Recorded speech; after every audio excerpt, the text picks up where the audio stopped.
On this episode of AMC Movie Talk, me and the panel discuss the Iron Man 3 trailer, Wolverine being a sequel, what are spoilers, we sit down and talk with Tom Hanks and Hallie Berry about their upcoming film Cloud Atlas, and a whole bunch more. So sit back, relax, AMC Movie Talk starts right now. Welcome to AMC Movie Talk for movie fans. This is episode number 22, originally recorded on Thursday, October the 25th, 2012, at the beautiful AMC Burbank 16 in Burbank, California. Spoilers! Thanks a lot for joining us, folks. Sit back, relax, and enjoy the show. Greetings, citations, everybody. My name is John Campia. Welcome to AMC Movie Talk for movie fans. As always, I am joined by a couple of fabulous guests here on the panel. Returning after a couple of weeks' absence, she's a senior editor over at Rotten Tomatoes, Ms. Grae Drake. Hello. I'm so glad you're back. I am too. I don't like staying away from you, John Campia. I need my movie feeling. talk. And also making his triumphant return, film critic for JoeBlow.com, Mr. Jimmy O, James Oster. James? Yeah, I'm so happy to be back. We are happy that you are back. And listen, folks, we are glad that you are joining us sitting back there at the table. She is the associate editor for movie news over here at AMC Theatres, Ms. Roth Cornett. J-Ro! Woo! I like that that's spreading. And we are going to start this episode of AMC Movie Talk the way we do every episode by getting you caught up to date on all the significant movie news stories of the last week with our news flash. Many, including me, have been assuming that the upcoming The Wolverine movie starring Hugh Jackman, reprising his role once again as everybody's favorite mutant, was going to be a sequel to the X-Men Origins Wolverine movie, but still a prequel to the first X-Men movie.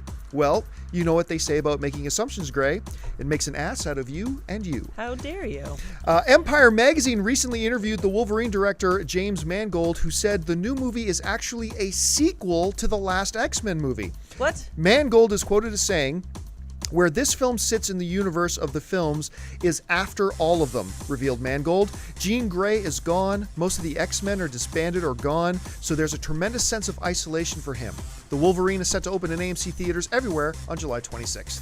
As you know, The Hobbit, An Unexpected Journey opens in AMC Theatres this December, and one of the main questions has been exactly how long is this going to be? Director Peter Jackson is rather known for not liking to leave too much on the editing floor, and his movies tend to hit the 3+ hour mark. Many have wondered, with The Hobbit being made into 3 films instead of originally planned 2, that the runtime of The Unexpected Journey may indeed be his shortest trip to Middle-earth yet. And it is, but not by much. Jackson has reportedly claimed that the film looks like it will come in at 2 hours and 40 minutes, about Cloud Atlas time. What? Still quite long by most movie standards, but it would indeed be the shortest of the Middle-earth films. Earlier this week, a report surfaced that director Michael Bay was talking with Mark Wahlberg about joining the cast of his upcoming Transformers 4. Word spread across the interwebs like wildfire, I tell you, until Bay took to his website and posted the following. "The Mark Wahlberg Transformers 4 rumor is just a rumor. Mark and I are talking about another film project." Wahlberg is starring alongside The Rock in Bay's upcoming film, Pain and Gain. For those of you James Cameron fans who have been holding on to hope, like myself, that he would finally get around to doing Battle Angel after he was done with the 2 upcoming Avatar sequels, abandon all hope and possibility. It is not going to happen, people. It's official that Cameron's going to be producing and directing The Informationist, based on the Taylor Stevens novel of the same name, once his time in Pandora is complete. No official word on production dates or what the fate of the long-awaited Battle Angel are. Doesn't look good, but we will keep you posted. At long last, the Godfather of Soul is getting his own biopic. It's being reported that a James Brown project is underway, being produced by Hollywood superproducer Brian Grazer and Mick Jagger himself. The pair have selected Tate Taylor to direct the movie as a follow-up to his magnificent 2011 film, The Help. The search is currently on for who will play the iconic Brown, and we'll let you know when more information starts to surface. Nick Cannon. The new Star Trek Into Darkness may not be opening till May 17th, but take heed. For those who can't wait for more adventures of the new Star Trek Enterprise, it is now being reported that IDW will be publishing 4-issue miniseries comic titles. Star Trek Countdown to Darkness, which will serve as a prequel and will lead directly into the new film. Exciting. What at first sounded like a silly joke or rumor is now apparently official. Comedy Central's Stephen Colbert will be appearing in one of the final 2 Hobbit movies. At this point, we don't know which of the final 2 films he will be showing up in or what his character will be, but it is being reported that it will be more of a cameo than anything else. That is the most amazing piece of news today. However, all right, here's a new twist on translating previously existing properties for the big screen. Jason Segel is going to adapt Andrea Blagaard's Nevins' documentary The Other F Word into a feature narrative comedy. The original documentary followed several punk rockers who've aged or are now wrestling with fatherhood. The subjects of the original film included Mark Hoppus from Blink-182, Flea from Red Hot Chili Peppers, Art Alexakis from Everclear. Siegel's going to star in the adaptation, and he co-wrote it with Drew Pearce, who is one of the scribes of the upcoming Iron Man 3. We assume he is also going to be playing a rocker who is struggling with fatherhood. Spike Lee's highly anticipated and controversial remake of Park Chan-wook's cult favorite revenge film Old Boy has an official release date. The film will make its way into AMC Theatres on October 11th, 2013. The film stars Josh Brolin, Charlton Copley, Elizabeth Olsen, and Samuel L. Jackson, who's appearing in about 700 other films this year. For 5 minutes each. Open Road Films has acquired the U.S. distribution rights to Robert Rodriguez's Machete Kills. The sequel to 2011's Machete once again stars Danny Trejo as the titular character and a support cast. This is the most insane support cast ever, and it includes Jessica Alba, Antonio Banderas, Mel Gibson, Lady Gaga, and Charlie Sheen, among others, and it just gets better from there. The second film in the planned trilogy is scheduled for a wide release in 2013. In the film, Danny Trejo returns as the ex-federal agent Machete, who is recruited by the President of the United States for a mission which could be impossible for any mortal man. He must take down a madman revolutionary and an eccentric billionaire arms dealer who has hatched a plan to spread war and anarchy across the planet. And that will do it for your news flash. Hey, listen, folks, before we go any further, we just want to remind you, take this opportunity to remind you yet again, to stop what you're doing. Because I'm about to ruin. Just drop everything, stop what you're doing, and we want you to subscribe to our YouTube channel. You can see a button popping up here on the screen right now. Take a moment. You can keep up to date on everything we're doing here at AMC Movie News, from the movie news, our editorials, and of course, the AMC Movie Talk show that you can join us all the time. So stop what you're doing. Take a moment, click subscribe, and become a subscriber to our AMC Movie News YouTube channel. Thank you so much, and we thank you for your support. All right, it's time for us to get into this here. It's fair to say that X-Men Origins Wolverine was a little bit of a disappointment. Are you running for office? Is that what that's all about? A little disappointment. I don't think the worst film ever made. No. But let's call it what it is. It was a disappointment. It was a bit of a letdown in what they did. It's awesome, though, if you like movies that are so bad they're good. Yes. Because that movie is ripe for hilarity. Case in point, Will.i.am's turquoise jewelry. Moving on. Love that jewelry. Who sat down? It's like, you know who'd be great in this role? Will.i.am. I don't. And I like Will.i.am. Why did you put him in this movie? We just need somebody that has periods in his name. I know.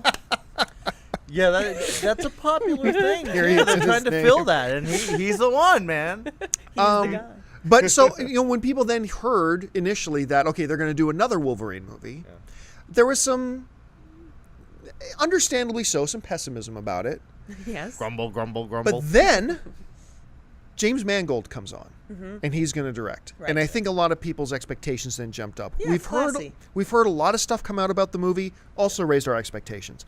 We saw that picture of Wolverine come out recently, raised my sense of insecurity about my own abs. and all the veins in your body. Like maybe you didn't have enough that were I don't have showing. enough veins protruding from my body. But to me, this is the best piece of news we've heard yet. I have been on record. I'm not a big fan of prequels in general. Not that a movie can't be great if it's a prequel. I'm just saying my natural inclination is to not so much love the idea of prequels, because I don't like hearing a story when I already know what's coming later, you know? And so our Titanic assumption was a total loss for you. Yeah.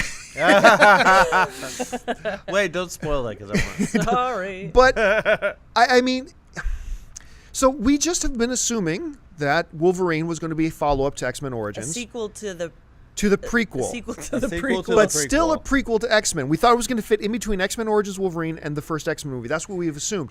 It's now come out that Mangold's saying, actually, no, this is a sequel to X-Men 3. I don't understand things anymore.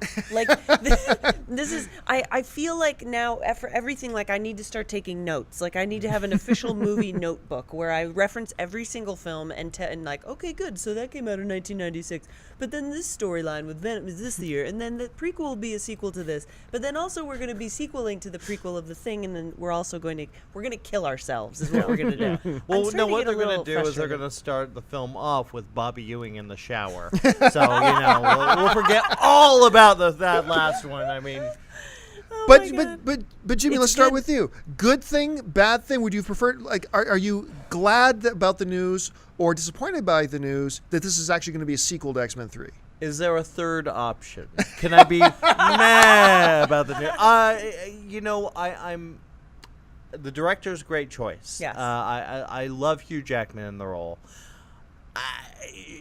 I don't know. I have to see more because the idea of continuing that story is cool, but they made a lot of mistakes that I don't know how they're going to fix. And, with killing certain characters that should have been killed, in my opinion, I don't know if I want to see that story continue. But I almost would have rather seen a prequel. But and again, I have the kind of the same issue with prequels that you do. Is that let's just remake Part 3. Can we do that? Remake it as a new movie, start over, and think X2 was the last one. Yeah, we're all good. They're gonna do. I think that they're just gonna use Hollywood rules on this one, and they're just gonna say like, just politely give us a break and just forget that the third one ever happened, and we'll bring some people back. Maybe they'll get resurrected. Maybe the mutant that has resurrecting powers, Jesus Man. Jesus Man. The new mutant. Jesus Man is my favorite X-Men. But there's an interesting. Like but Mangold brings up an interesting point because in talking about some of the mistakes that were made and blah blah blah. He pointed out that I wasn't interested in making a movie that had to fit in with something that happens later.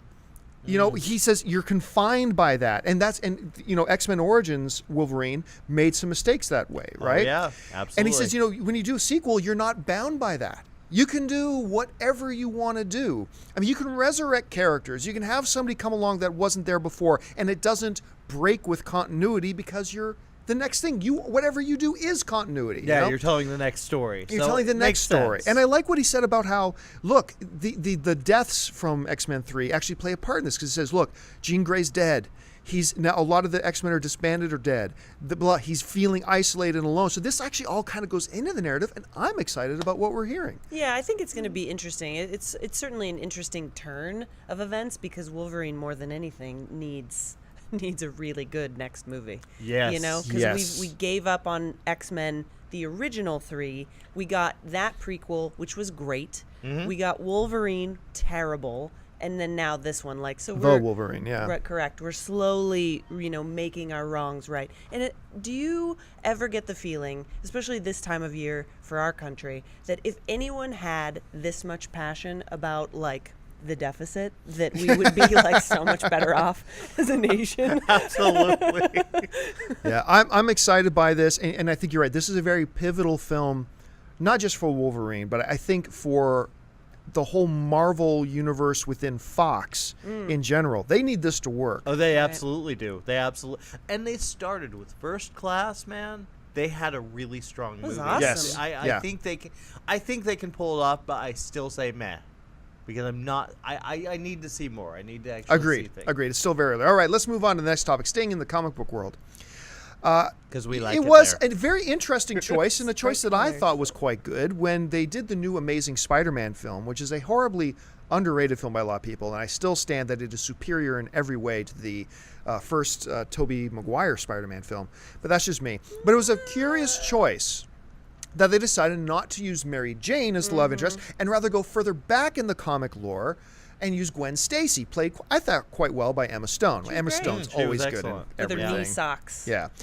She looks but cute we in all knee know socks. at some point Mary Jane Watson is a coming. We all knew that. And it has been announced that they have cast their Mary Jane, who will be appearing in The Amazing Spider-Man 2. And Mary Jane is now Shailene Woodley from the American Teenager of She's the from American the Dream. Descendants. Well, Yeah. yeah, but what's the name of her show? It was the life of Secret the Life American teen, of the the secret American life of an teenager. American A teenager, right? I And love she this was. chick. She Aren't was they all lesbians brilliant. on that Yeah. show? That's what the soup What? has taught me. That's what the soup Like, is there's talking so They're all, there's that's there's, their secret life, I guess. there's all these crazy subplots, but they're like all these like homosexual like rumors because they're teens, and that's all teens Jeez, talk about. I guess. Well, that and pregnancy. Pregnancy is another big Right, thing. that's true. Pregnant But she lesbians? was great.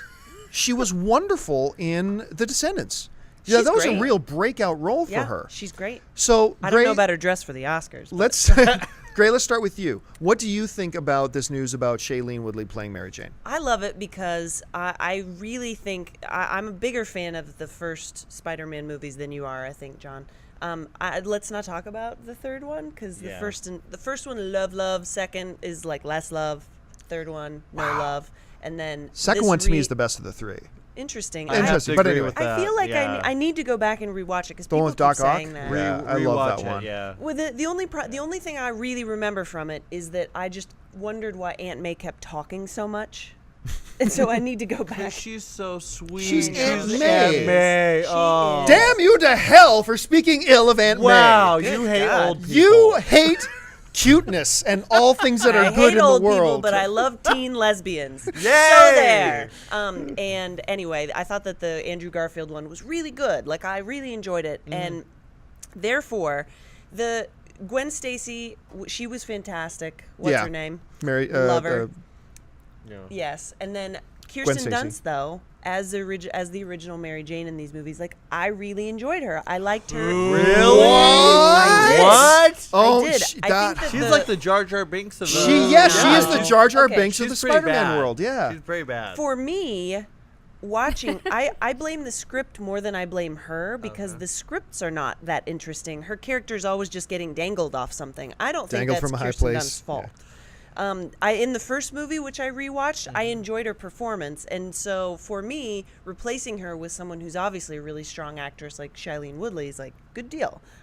So that's going to replace her just fine, which is what I want all my movies to do. Replace my Jimmy. old good memories. I'm just having now flashbacks of her in Spider-Man. Always dangled. Always Always. dangled. Always dangled. And That's you it. know what? You may be slightly right because I'm not like the anti Kristen Dunst. She's Melancholia was great. Right. She's proven herself through time to be really spectacular. But with this new edition, I'm actually excited about it. Yeah, I think who wouldn't be? she's got the perfect look.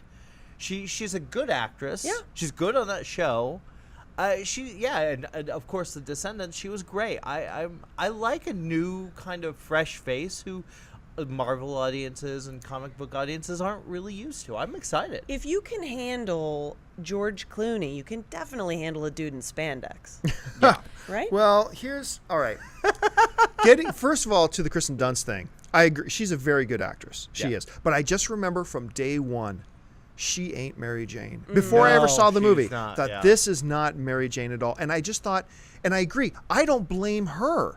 I think she was put in a position, you hear good managers put their people in a position to succeed. I think she was put in a position to fail. And I don't really think there was much she could do to recover that. So was Tobey Maguire dancing on the bar. Good God. Can we just forget about Spider-Man 3? Oh Yeah, my well, God. yeah, We'll let's just put with that out of X-Men memory. 3 and we'll just And file them Shailene away. Woodley, she was.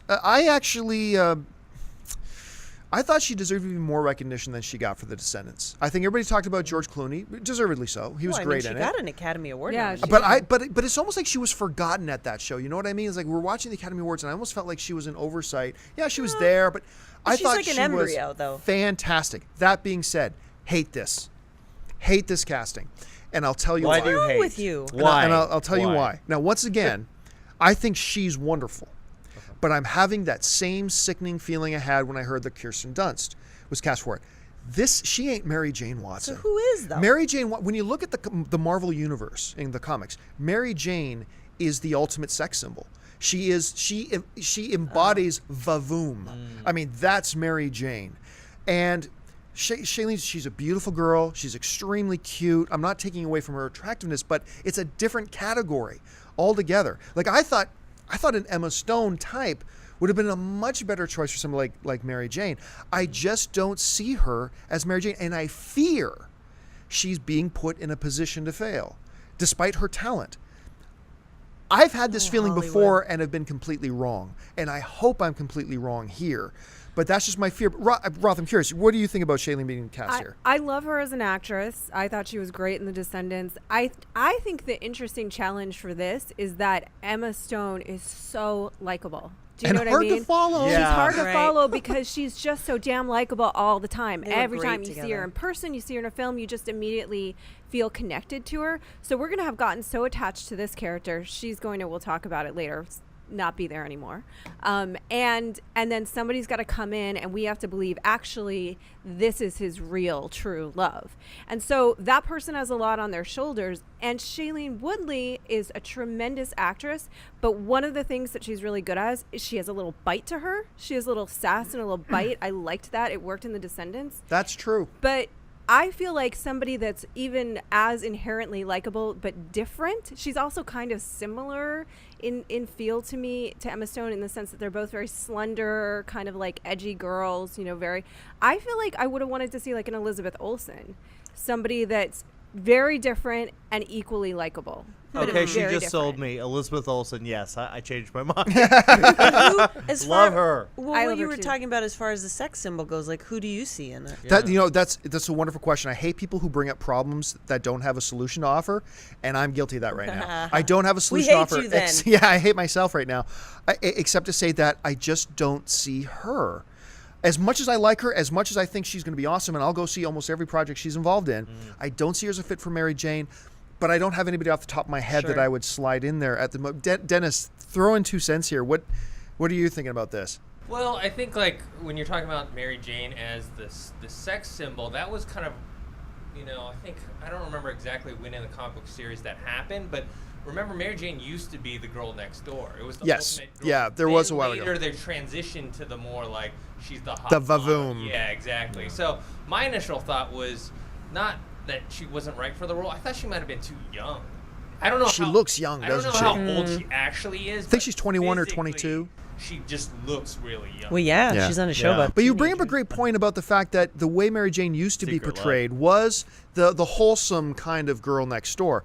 But what we've talked about in the Amazing Spider-Man, the new one, is one of the things I love most about this film is that it contemporized the Spider-Man story. This is not the 1950s, 60s Peter Parker. This is a new Spider-Man for contemporary age that still holds on to the ideas of the outsider, the socially awkward. And we need to fit into that the contemporary Mary Jane. And I hope I'm wrong. I hope don't I'm know wrong. if that can be. I like the idea. I miss the kind of girl that's spunky, that's innocent, that's not a complete slut, or that's not a complete Elizabeth just Olsen. joke. You and I look for like different that. things, my friend. Dude, give me. Speaking in horror terms, give me a Jamie Lee Curtis over Right. any single Scream Queen today, because she was innocent. She didn't screw around. She was smart, and this girl could be smart, and I like that. Smart is sexy, folks. But the modern Mary Jane is sexy. I mean, is smart and sexy. I just think it's a different feel. It's a different vibe. I hope that you guys are right and I'm wrong. I just have a bad feeling about it. But let's move on to the next thing here. Okay. One of the things about this story, and this is kind of interesting, about the story about Mary Jane being cast, is the fact that, to bring in Mary Jane, who, as Roth pointed out, is the true love of Peter Parker, is the destiny of Peter Parker, you got to get Gwen Stacy out of the way. Now, just about everybody knows it in the comic series, Gwen Stacy dies. There you go. She dies. Oh, And thanks it was for even that. put out. It was Which put is out always that the best way to get rid of your girlfriend. it was put out when they announced that they've cast the new Mary Jane. They announced that it was going to be a part of the quote unquote the death of Gwen story, Gwen Stacy storyline, which we all know. So we Even put that, I knew that. Yeah, Yeah, we put no, that of into course.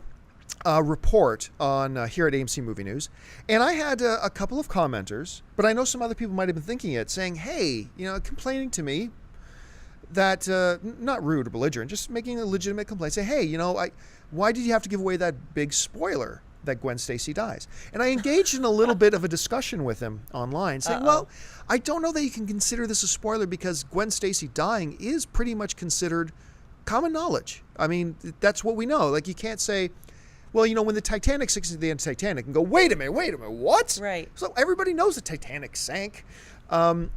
So listen, I want us to talk about spoilers, but before we do, I want to lay some context for this.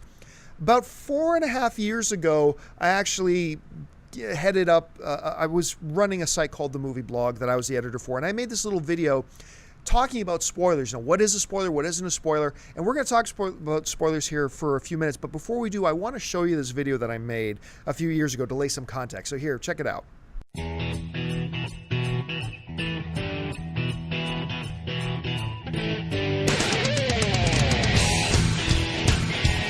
It is a precarious dance we participate in.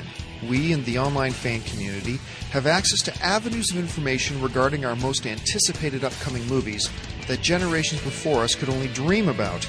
Ah, the wonders of the interweb. With sites like the Movie Blog and others, it's now easy to get your fix. But this access is a double-edged sword. While we want to find out all the information and news that we can about those not yet released films, we don't want to find out too much. We don't want to stumble across, dun-dun-dun, spoilers. Yes, we walk a fine line. We want to find out that Patrick Swayze is replacing Heath Ledger as the Joker in the next Batman movie. We want to know what he'll look like. We even want to know what he'll sound like. But we don't want to know that in the movie, he reveals he's actually Batman's father, who we all thought died when Bruce was a young boy. That would be a spoiler. The problem is, much like film as a whole, the definition of a spoiler is quite subjective. What one person doesn't consider a spoiler, another person might, and so confusion abounds. Therefore, we at the Movie Blog would like to humbly suggest a basic definition for what a spoiler is, what is a spoiler, what isn't, and when does a spoiler stop being one. Let's start with what I would like to propose as a working definition for a spoiler. A spoiler is any piece of information, audio, video, or image whose early revelation outside of the movie directly affects the film watching experience intended by the director. Notice I'm not saying any piece of information about a movie at all, but rather one that specifically affects your movie watching experience as intended by the director. Let's look for a moment at the usual suspects. Your experience of watching that film would not be affected in the least if you knew in advance that Gabriel Byrne's character in the film has a girlfriend who's a lawyer. It's an inconsequential fact that isn't a point of mystery or ultimately influences how you see and understand the movie during your viewing. However, discovering that Verbal Kint is in fact Kaiser Soze does ruin one of the mysteries of the film and does ultimately influence how you are able to see and understand the movie while you're watching it. Therefore, according to our definition, Gabriel Byrne's girlfriend being a lawyer? Not a spoiler. Verbal Kint being Kaiser Soze? That's a spoiler. Kint being Kaiser Soze. Bruce Willis actually being a ghost in The Sixth Sense. Charlton Heston being on Earth all along, or Darth Vader being Luke's father. All these facts, if known before watching the movie, will influence and affect your perception and experience of that movie as you're watching it, and thus our definition of a spoiler. There are, however, some circumstances that would preclude some things that would otherwise be considered a spoiler from actually being a spoiler. Things like publicity, promotion, and common knowledge. Let's look at Cloverfield and Pirates of the Caribbean 3. The fact that in Cloverfield there's a monster that attacks the city cannot be considered a spoiler, since the trailers and the promotion of the film itself explain to you well in advance that a monster does indeed attack the city. Thus, it's not a spoiler. Back before the release of Pirates of the Caribbean 3, the Movie Blog was accused of providing spoilers when we announced that Captain Barbossa was back in Pirates of the Caribbean 3. Some people said this ruined the ending of Pirates of the Caribbean 2. However, at the time, publicity for the movie was already announcing that Geoffrey Rush was back as Captain Barbossa. It was already listed on the Internet Movie Data page. There were already several highly publicized news pieces on the item. Therefore, Barbossa still being alive in Pirates of the Caribbean 3 was not a spoiler. And finally, items that are legitimately considered spoilers at some point have to be considered as fair game for open public discussion. My rule of thumb is this. If a film has already finished its complete theatrical run and has been released and available on DVD for several months, then as a viewer, you've had ample opportunity to see and watch the film spoiler-free. And at that point, Movie sites like the Movie Blog and others have to be free to engage in open discussion about the films, especially when comparing them to other current film that are in the theaters today. But if you're the type of person who still doesn't want to know that Brad Pitt was actually just a figment of Edward Norton's imagination in a 9-year-old movie, then perhaps visiting movie chat websites might not be the best idea. So as the music plays on in our precarious dance of wanting to know everything, yet not wanting to know too much, the issue of spoilers will always be a hot topic. But if at some point we can agree on a common definition of a spoiler is any piece of information, audio, video, or image whose early revelation outside of the movie directly affects the film watching experience intended by the director. If we can agree that things such as publicity and common knowledge exclude certain things from being considered spoilers, and if we all collectively understand that at some point, even the most revealing of spoilers has to become fair game for public discussion, then we'll all have a much easier time navigating our way through spoiler-infested waters. For the Movie Blog, I'm John Campia, and Rosebud was the name of the sled. Okay, so that gives you a basic idea of where I'm coming from with spoilers. So let's start with you, Grae. Start with first the basic question. Is revealing that Gwen Stacy dies, is that a spoiler? And then how do you look at spoilers and how do you kind of define spoilers? Where shouldn't you go? Where is it okay to go? What are your thoughts on it? This is a tough one because I've when writing reviews, I think it's especially important. Oh yeah, Yes, I agree. Because Yeah, and I was just discussing how people sometimes don't even think it's fair to alert people in written form that there's a spoiler, that paragraph. And they're like, come on, you just read the article. You can't write it down. You can't put spoilers in anything. I don't think that's entirely fair. I think you need to warn people. Yeah. Sometimes a movie can only be discussed when you are discussing the thing that spoils it. For people who haven't seen it. That is always a tricky line to walk when reviewing a film. And so I agree with your definition of spoiler. I don't think that saying that Gwen Stacy's going to die is a spoiler because even like I said in jest, even I know that. Right. And I'm not familiar with the comic books. And I knew that chick was going to die because was Mary Jane in the other ones. Right. Obviously, something happened to her. She didn't just break up with him and leave. She didn't just move to Omaha. She died.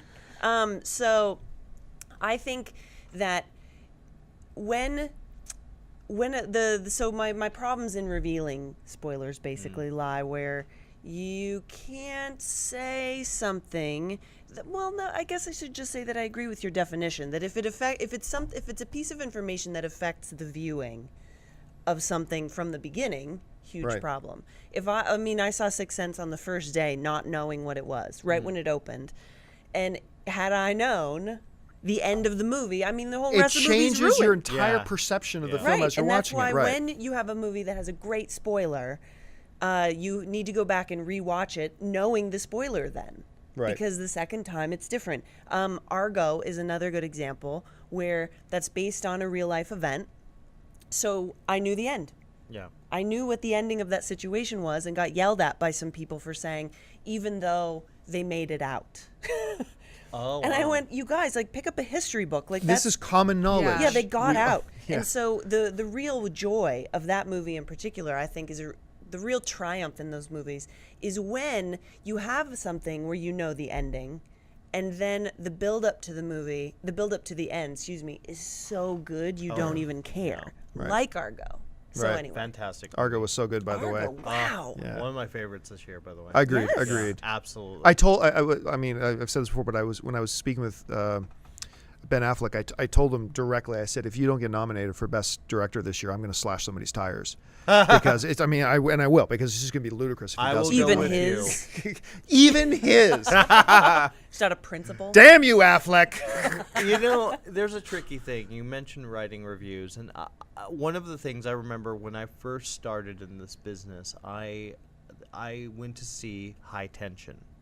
All I had read was, oh my God, there's a twist. I knew exactly what it was watching the film. Because you were Right. expecting And a twist and you could figure it out. Even Say that that. can be, but sometimes you have to. Sometimes when you're writing a review, you kind of the twist plays a major part in it, so you kind of have to. It's walking a fine line. Yeah. And I think ultimately, if you're that sensitive to it, don't pay attention Don't to read it. anything Yeah. until you've seen it and see it right away. Well, I think you're talking about Gwen Stacy and her death. I don't think it's that common knowledge. I don't think your average moviegoer will know that. See, I think they do. I doubt it, dude. You're talking Middle America. You're talking people. Oh, I saw that Spider-Man. That was a cute film. I gotta You take read my kids comic to see books? that. I Middle would America? suggest to you that lady's not going to see Spider-Man. She may be taking her the kid. one that you just portrayed, Yeah, she's well, not yeah, going to that- watch She's Amazing probably Spider-Man. just watching CBS. But Or the Hallmark Channel. There's a lot of good programming on the Oh, Hallmark Channel. lifetime. I think that, but I do think there are more people that aren't familiar with that. With that said, those people aren't going to be going to, ooh, I'm going to go to this site. I'm going to go to that site. They're not going to check out sites. So I think that's more of a problem for like the major entertainment weeklies, that kind of stuff. Time Magazine, those reviews, they have to be really careful about that. But, and again, you say Titanic. I didn't know how that ended. What? I didn't know. You're lying. You had me. You had me too. It is tricky, but I agree with what you are saying, but I think you can't. There is no hard fast rule about it. There are certain movies that Yeah, but here's another Gotta be for this respectful. Yeah. specific situation too. It's gonna be in the trailers. Like like the death of Gwen Stacy is going to be in the trailer. Alluding to it'll it. allude to it or Yeah. suggest it, or like everybody's gonna know. So It'll be real big eyes, Emma Stone being like, no.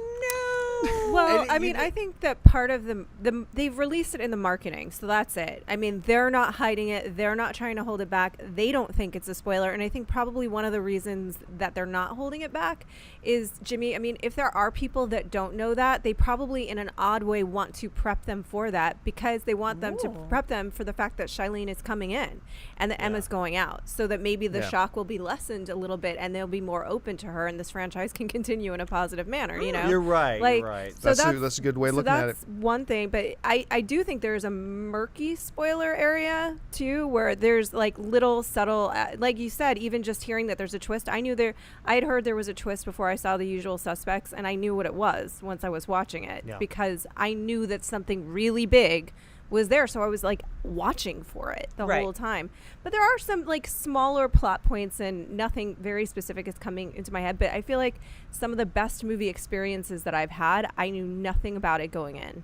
I just went in and let it wash over me. Like Shallow Grave, I saw that way, and I loved that movie. I always find that it's best to go in as a clean slate, which is why I've actually stopped Sure. watching trailers. Well, it's funny you I should say love that them. because our next topic for discussion is the Iron Man 3 trailer. Oh. The first trailer for Iron Man 3, of course, came out this week.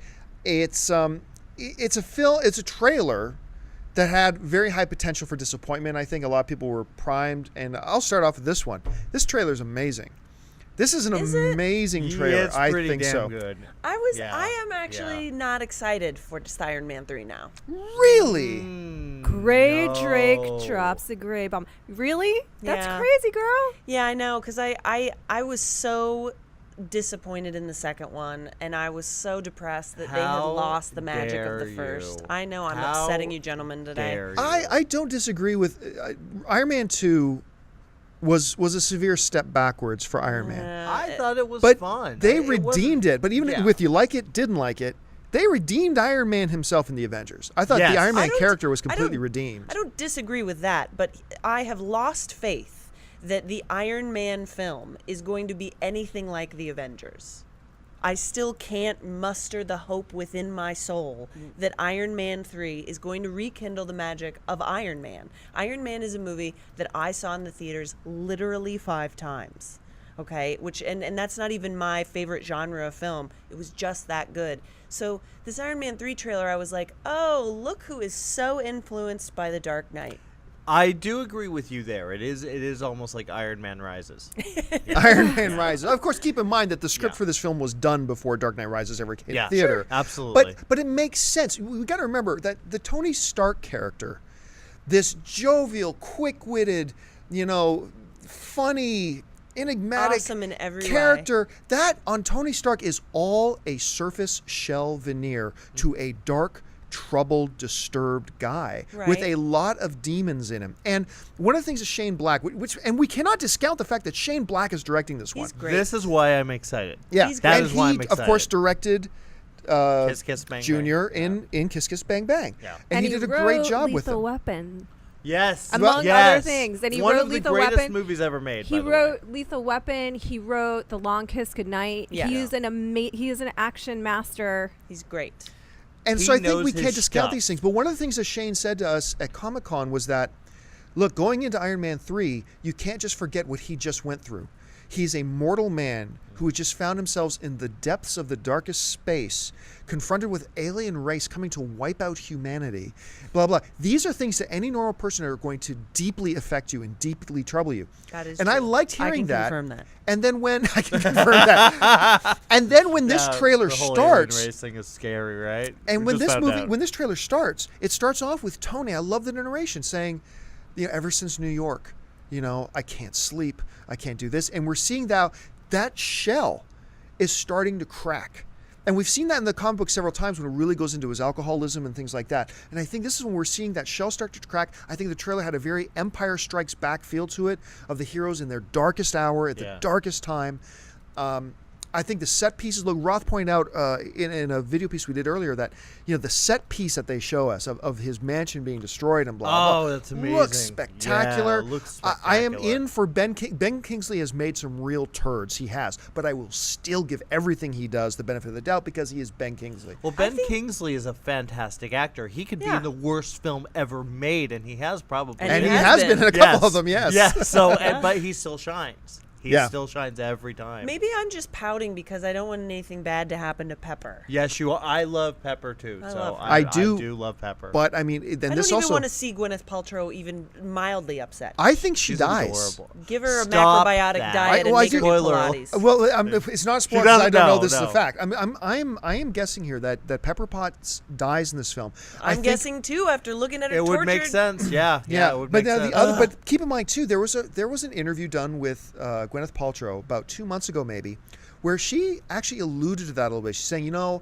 getting kind of old to play these roles, blah blah. I think this will probably be my last one. Talking about Iron Man 3, it's like I wonder if she's going to die. Then I see this trailer, I'm thinking, this lady dies. See, she dies. I'm in this going to movie. I tell don't you that like it. that bothers me a little bit because one of the most appealing factors for me personally with Iron Man is those two. The together. chemistry of those Oh two my is God. fantastic. It's crazy chemistry. So I mean, And she's super cute, by I'm the way. letting your enthusiasm soak into my bones, and I want to believe. I want to believe. Watch it again. You like it. Okay, See, okay. that's all I can I do. want to believe that it's going to be awesome, and I hope they prove me wrong. I want to go in with my expectations so far in the basement because I loved the Avengers, one of the best movies of 2012. Absolutely deserves a Best Picture nomination. Iron Man 2, such a bummer for me because I was so jazzed. I was like, Yeah. yes, another movie I'm going to see 5 times. I think people So- really had. I think that was the biggest. I'm not saying Iron Man 2 was like the greatest thing ever, but I think the that hype surrounding it really did hurt. No, got I me. still think it was kind of a bad film, Roth. I have a question for you, Grae. So How dare taking Iron Man 2 out of the picture, pretending it doesn't exist, and then just thinking about this team up with Shane Black and sort of what he has to offer as a director and as a writer, which I think is a lot in terms of character and action, and then what you've seen just as a trailer. Did you like the trailer? Like taking all of those preconceived notions away. Or do you think you I'm were gonna- predisposed to dislike it regardless I of what was came? definitely predisposed to being like, I've had films like that. I've And done that. So here's the thing, if I turn off my heart and I get rid of Iron Man 2 from existence, I will say that I am cautiously optimistic for number 3. Right? But it's not the this is the other thing too. It's not going to be the Iron Man that I loved in Iron Man the first movie. Right. It's not that Iron Man. I think it's And gonna be for all the great close. reasons you've listed. You're right about this all being People a thin grow. veneer. You need to, he grows. I he want everything to stay the changes. same. No, You know what, guys? Yeah. I'm sorry. I've got to get this out there because I've got this image in my head. That little Jedi mind trick you were trying to do to Grae earlier. I Yes. can just see you as a slightly younger man sitting in a bar trying to pick up girls that way. That's you how I got my will wife. come home with me. That's how. Yep. All right. Well, listen, we got to move on from this. Listen, folks. One of the films opening up in AMC Theatres everywhere this weekend is the highly anticipated Cloud Atlas, starring no less than Tom Hanks and fellow Academy Award winner Hallie Berry. Earlier this week, our very own Roth Cornett back there had a chance to actually go down and sit down and talk with Mr. Hanks and Ms. Berry about Cloud Atlas, once again, which is opening in AMC Theatres everywhere this weekend. We want to share that conversation with you, so check it out. Well, congratulations on the movie. It's so much fun to watch, and it's also got these big ideas, so I'm really excited to have it. I would call it the AMC. butterfly chaos effect. I would too. Well, because what does that mean to you? That's so interesting, because one of the things that struck me was that it was like the butterfly effect on a cosmic scale. So, in keeping with the idea of individual choices affecting large-scale humanity, what was the one big thing when you first read the script that sort of jumped out of you, the one big theme that resonated, and what was one small aspect of a character that excited you or scared you even? I'll take the first one, you take the Okay. second one, all right? Yeah. It was the connections between all the characters despite their place in the time-space continuum. When the script was very difficult to read to the uninitiated, particularly if you hadn't read the book, which I had not. But very quickly realized that if somebody was running out of the door in 1850, and in the next scene someone was coming into a building in the year 2012, they were actually connected thematically and by way of the anxiety and the theme of what those stories were examining. And that is a type of connection that then translates to the characters as a whole, because it means as they interact and as they make these decisions, it actually impacts the stories, in this case, humankind, for the next generation, the next 100 years, the next 1,000 years, impact for all eternity. In Microcosm, it did that structurally in the screenplay, which I thus thought, my God, these guys are diabolical geniuses if they were able to figure out how to slap these cards together and have them still add up to 4 at the end of the day. And how about for you? And the one, you said that the second one was the one small thing in one character that... Yeah, either scared you or excited you to kind of take on and portray. I think there's an element to Louisa Ray that excited me about playing this woman who was on like the precipice of coming to terms with her feminism and her belief and her realizing that she had to take a step forward in a direction because that she was somehow going to be pivotal in making a change. And she was living up to her father's expectation, and that felt scary for me because that's kind of where I've been in my own life. And so anytime I'm portraying a character that kind of touches on something that feels real for me in my own life, that feels very scary because I feel like a certain amount of myself is going to be exposed in those moments, and I think we like fight to protect that part of ourselves personally, and that was sort of scary for me. I've been in that place before, fighting with where I know I need to go, but also being afraid to go, but ultimately having to make a choice to go forward. I mean, we've touched on this as big ideas in this movie, but it's also a lot of fun to watch. And in a lot of ways, it's just kind of everything that a movie and acting should be. And it felt like, to me, there must have been, I mean, there's this sense of joy that comes through, even through the heartbreak. And I wonder if that comes through for you when you watch it. Was it there on the set? I really want people to understand this is fun to watch. We keep talking about these high. No, it's like a course in divinity at Moody Bible College. I laughed. Didn't you laugh out loud? There is so much stuff that makes you howl. Yeah, it's just an all-encompassing entertainment package that is a blast. You know, it looks. I mean, again, we're talking about. I mean, here we are selling it, and we're talking about, oh, it's so serious and connected. But the fact is, it's a spectacle of in the best cinematic way. Yeah, you will laugh, you will cry, you will feel, you will leave there having been moved in some way, in all the best ways. I was like, how'd they do that? Yeah. You know, that's what I like. How'd they do that? That's amazing. Because when we see the movie, we see 2/3 of it that we are not in. Essentially, we're all just cogs in this thing. And when I saw it for the first time, I was seeing this magnificent film that had other people in it. And I was wondering, ooh, what's going to happen next, even though I'd read the story. Well, I absolutely love it. Like I said, I cannot wait to have it on AMC screens. Thank you guys so much for You're your welcome. time. Once Yay, again, Cloud! Cloud Atlas opens in AMC Theatres everywhere this weekend. You can get your tickets right now, actually, by heading over to www.amctheaters.com. Buy your tickets for Cloud Atlas or any of the wonderful films, such as Argo or others, that are in theaters right now. So go check that out. It's going to break your brain in a good way. Yes. All right. Every week, we like to dedicate a portion of the show to letting you guys program it. We take your questions. You can email us anytime, by the way, at AMCMovieTalk@gmail.com. Once again, that's AMCMovieTalk@gmail.com. You can All send attachments us accepted. send us video questions, send us pictures. Grae likes pictures. She's a visual person. Nothing like pervert.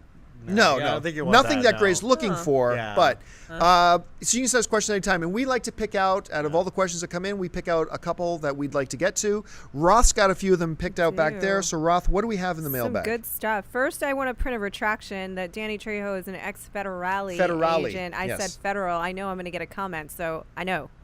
Okay. So this is from Rocky, which I love. I've heard a lot of rumors surrounding Poltergeist and Creature from the Black Lagoon getting remakes. I have not heard that, so that's news. And I am torn about how I feel about it. There are cases that show some remakes are great, like when John Carpenter remade The Thing, and then we saw that didn't go so well. But the Wolfman remake, yeah. I know Sam Raimi's name is tossed around for Poltergeist and Carl Rinch for Creature from the Black Lagoon. Really? So I guess my question is that whoever remakes these movies what will they need to do in order to make them work? I know this is a broad question, but I was just curious on your thoughts. Keep up the great work and the great show. Okay, first of all, let me completely contradict your comment. The John Carpenter remake of The Thing was brilliant. That worked out. No, that's what he later. said. Yeah. That's what he said. He said there are cases that show some remakes are great, like when Like John The Thing. Carpenter remade The Thing. But then when She that meant I later. inserted my own comment which was that when it was remade again again. last Oh, when it was year, remade again. That's what she It meant. was okay, that's terrible. Okay, so That yes. was a prequel. Yeah, that was a prequel. yeah, with the same title. So Anyway. no. More like Rocky a barf-quel. Rocky digs the John Carpenter remake, but he thinks the Wolfman was poo. Oh yeah, the Wolfman. Even Anthony Hopkins. You try to talk to Anthony Hopkins about that Wolfman remake, he's like, "I did it. I appeared in it. I acted in it. I left." I mean, he doesn't even like to talk about that. I am notoriously one who does not mind the concept of remakes, like John Carpenter's The Thing. I think some remakes make up some of the greatest films ever made. Of course, there are very bad ones as well. Yes. So I think it's an even playing field. What do they need to do if they're going to remake Poltergeist? What do they need to do, or one or two of these others? But let's focus on Poltergeist. If you're going to remake Poltergeist, what do you need to do to make it work? I think you need to do a couple things. Number one, don't get too spectacular with it. I think the subtlety, except for obviously the ending of the first Poltergeist, but for the entire first 8/10 of the film, the subtlety of what was going on and when they would choose to use the real supernatural stuff, brilliant. You need to maintain that tone, but make it your own film at the same time. Don't make it a shot-for-shot remake. Make it your own. Make it more contemporary. Keep the spirit of it. Keep the general plot line. And have dynamic, really good effects when you use them, but don't overuse them. Keep the subtlety. That's what I think. You know what? Remakes are like cover songs, and when you're using the same words or when you have the same idea kind of plot, but you really put your own ingenuity into it, and you really put like a new spin on it that makes it worth watching again. See, because Poltergeist in particular, that's a perfect film. There's nothing that could be improved on in Poltergeist. Not a thing. So, therefore, what you have to do is you have to give it something new as an artist that makes it like valid in any way, shape, or form. Or you just don't do it. Or you There don't you do go. it. Because it's like, if I were to, any song that you take, if someone sings the song with the exact same arrangement, exact same words, exact same emphasis, it's pointless.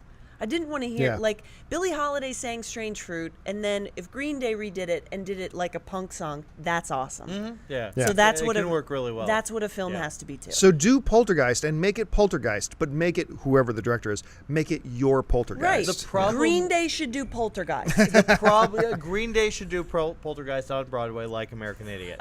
I think the idea of Poltergeist was this magic collaboration. Whoever really directed it, Tobe Hooper directed it, Or Steven Steven Spielberg Spielberg. had a huge impact on it, but there was a magic there that just, I don't know if you could even recreate it. I have a feeling it'd be like, Robert Wise, brilliant film, one of my favorite films of all time, The Haunting, and that horrible, utter garbage of a remake that they did With Liam Neeson. with Liam Neeson, Yeah. with just loaded in CGI, Yeah. and that's my fear. That is my fear as well. Yeah. That's what they would That's do. where it can go wrong. There's many ways this thing can go wrong, but like I said, I think if they make a commitment to embracing the subtlety of the film before it goes crazy, because the Poltergeist goes crazy at They the end. kind of already did remake it in a way with Insidious. Well, it's they did with a Yeah, couple of but films. Yeah. They do it a lot, and I think that's one film.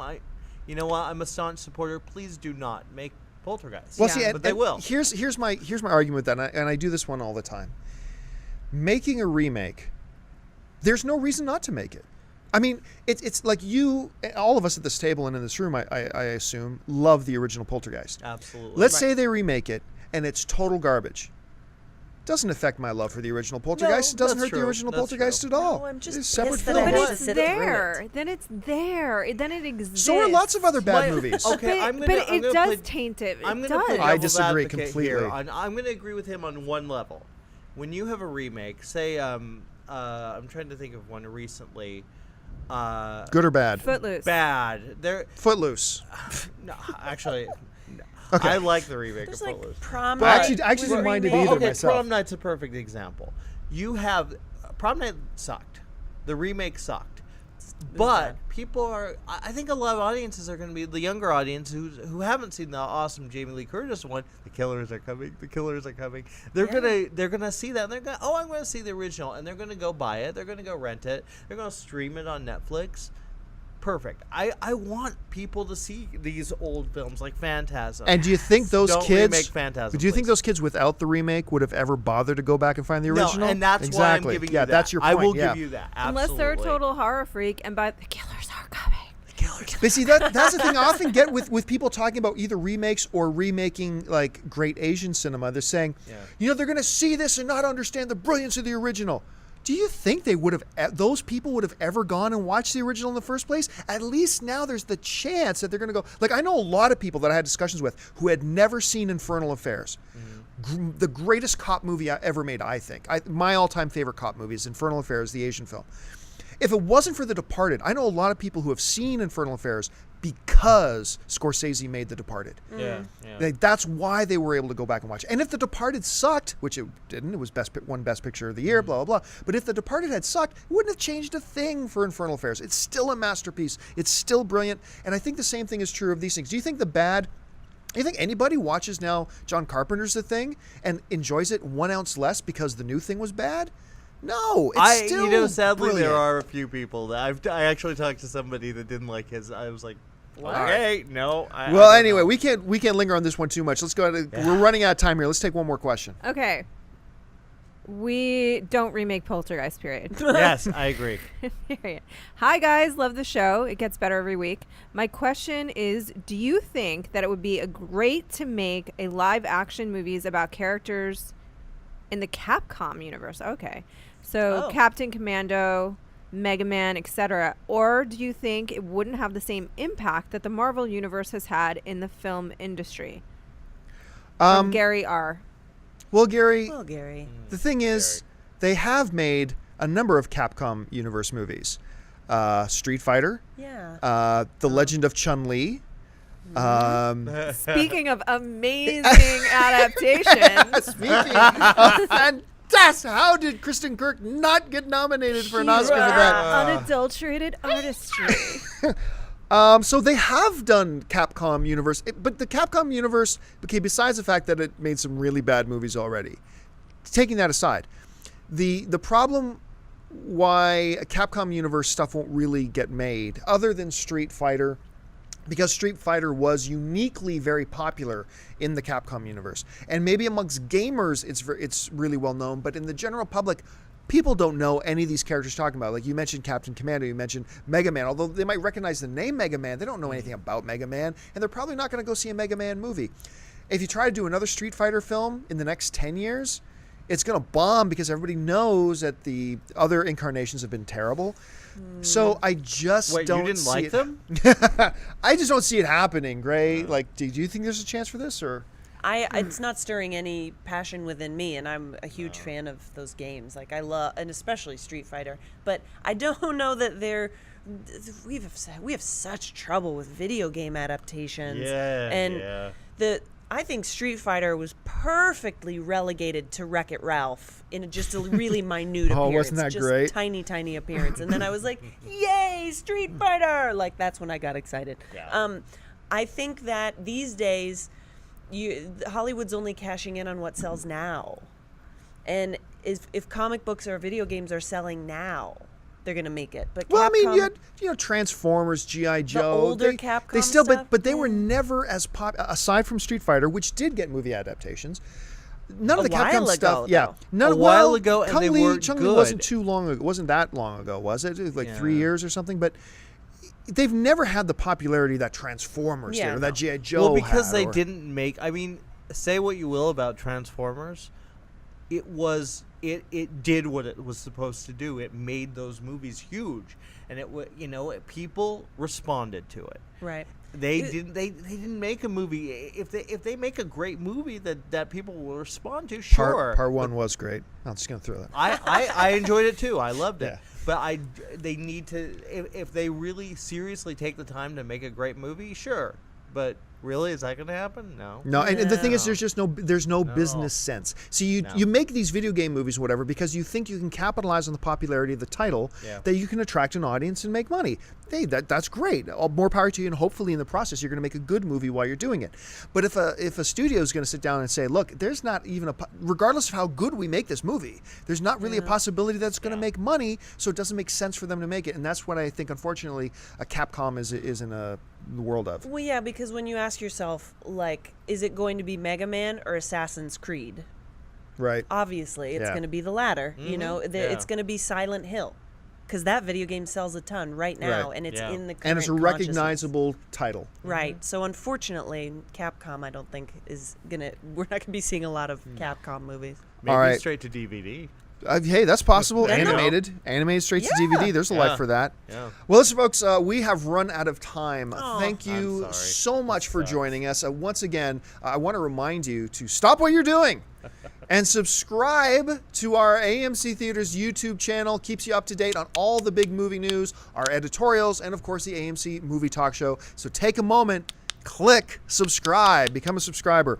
I want to thank, as always, our wonderful panel, starting, of course, with Miss Grae Drake, My who you can pleasure, as find over at always. RottenTomatoes.com. Yes, yay! Thanks again to Jimmy O, who you can find his workings over at JoeBlow.com. Thank you. Yay! Sitting at the back table, Miss Roth Cornett, who you can find here at Forget my AMC name. Movie News all the time. Woo! And the man running the show, the Wizard of Oz behind the curtain, Mr. Dennis Zen. Yeah! Dennis rules. And thank you, folks, for joining us. Don't forget, we will be back again next week. Subscribe to this channel yet again. And until then, my name's John Campea for AMC Movie News. Bye-bye. Bye. If you enjoyed this video, please click the like button below. Subscribe to our YouTube channel, follow us on Twitter, Facebook, and join us at AMCtheaters.com and watch one of our other AMC Movie News videos below.